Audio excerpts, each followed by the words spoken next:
For delivered received will, हाँ cash on delivery होगा तो वो कैश कलेक्टेड क्या होगा। तो फिर हम आते हैं ये सारा चीज़ होने के बाद आपका मान लीजिए जो सीओडी का बैलेंस हुआ है कि आपका 50 शिपमेंट आपके पास आया है, 10 शिपमेंट आपने सीओडी डिलीवर्ड किया हुआ है, तो 10 शिपमेंट का सीओडी कितना बनता है। तो यहाँ पर जाके आपको क्या करना होगा, पहले रिपोर्ट देखना होगा, ठीक है। ये रिपोर्ट्स पर आप जाएगा सीओडी रिपोर्ट, तो सीओडी रिपोर्ट पर जाके आपने ये डेट दे दिया, डेट के अंदर यहाँ पर सीओडी कितना शिपमेंट है, यहाँ पर देखिए 500 रुपया का सीओडी है, टोटल 500 रुपया अमाउंट है यहाँ पर शो करे। तो यह 500 रुपया आपको देखना होगा, ठीक है। ले आपने देख लिया, फिर यहाँ पर आपको रिपोर्ट पर आना होगा, ड्राइवर रिपोर्ट, मतलब जो आपका राइडर है उसका रिपोर्ट आपने देखना चाहते हैं। तो यहाँ पर आपने सिलेक्ट कर लिया और ये रिपोर्ट आप देख रहे हैं कि इन्होंने कितना शिपमेंट, यहाँ पर आज टोटल मैंने कितना शिपमेंट इसको दिया, 2 शिपमेंट दिया और 2 पिकअप किया हुआ है और 2 डिलीवर्ड किया हुआ है, ठीक है, और दोनों ही उसको असाइन किया हुआ है। तो दोनों पिकअप किया और दोनों डिलीवर्ड किया। यहाँ पर सीओडी मैनेजमेंट पर जाना होगा, सेंड सीओडी पेमेंट पर जाना होगा। यहाँ पर देखिए आपको 500 रुपये शो कर रहा है। तो ये 500 रुपये क्या करना होगा, यहाँ पर आपको सेंड पेमेंट पर क्लिक करना होगा, यहाँ पर 500 रुपये डालना होगा। आपको बैंक पर 24 घंटे के अंदर आपका कंपनी के अकाउंट में डिपॉजिट करना पड़ता है।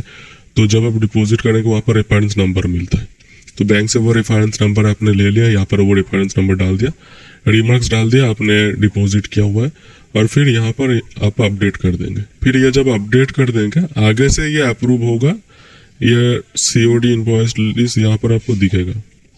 यहाँ पर देखिए पेमेंट नॉट अप्रूव, यहाँ पर पेमेंट आगे जो है वो मदर ऐप वाला जो है फाइनेंस टीम जो है आगे देख के अप्रूव कर देगा। अगर आपने सही से पेमेंट किया हुआ है, कंपनी के अकाउंट में आया है तो पेमेंट अप्रूव होगा, अगर आपने नहीं किया हुआ है तो जो पेमेंट डिसअप्रूव हो जाएगा, रिजेक्ट हो जाएगा, ठीक है। तो वैसे आपको सीओडी का हैंडल मैनेजमेंट करना पड़ेगा और ऐसे ही आपको रिपोर्ट निकाल सकते हैं। और मैनेजमेंट क्या है वो चीज़ आपको समझा दिया। ट्रैकिंग सर्विस जो है यहाँ पर आपको शो कर जाएगा, ट्रांसपोर्टर डिटेल्स यहाँ पर आपको शो कर जाएगा। अगर आपके पास शो नहीं कर रहा है, कोई नया ट्रांसपोर्टर गया हुआ है, तो उस केस में आप ऐड ट्रांसपोर्टर करेंगे, कंपनी से आप डिटेल्स ले लेंगे, मदर हब से डिटेल्स लेने के बाद यहाँ पर आप ऐड कर देंगे, करने के बाद आगे प्रोसेस करेंगे। रूट मैनेजमेंट पे इधर आपने शो रूट क्या रूट है, यहाँ पर सारा चीज़ आपको शो कर जाएगा। ये रूट मैनेजमेंट पे आपका चीज़ है। पिकअप मैनेजमेंट आपको समझा दिया, मैनिफेस्ट मैनेजमेंट आपको समझा दिया, बैग भी मैंने आपको बता दिया, सीओडी मैनेजमेंट बता दिया, ट्रैकिंग सर्विस में मैंने बता दिया। और फिर अब आते हैं जो राइडर है उसको कैसे ऐड करेंगे। राइडर ऐड करने के लिए आपको मैसेंजर डिलीवरी बॉय यहाँ पर जाना होगा, ऐड मैसेंजर पर जाना होगा, आपका नाम, उसका कोड कौन सा हाफ का अंदर आ रहा है, हाफ का अंदर जो कोड है कौन सा पिन कोड के अंदर, हाफ का शॉर्ट 2 कोड और पिन कोड 2 लगा के एक कोड बनता है। फिर उसका मोबाइल नंबर, उसका ईमेल आईडी, उसका पासवर्ड आप बाय डिफॉल्ट दे देंगे और व्हीकल डिटेल्स यहाँ पर आपका गाड़ी का उसका जो नंबर है वो दे दीजिएगा। उसके बाद यहाँ पर उसका फोटो और उसका ड्राइविंग लाइसेंस यहाँ पर अपलोड कर दीजिएगा।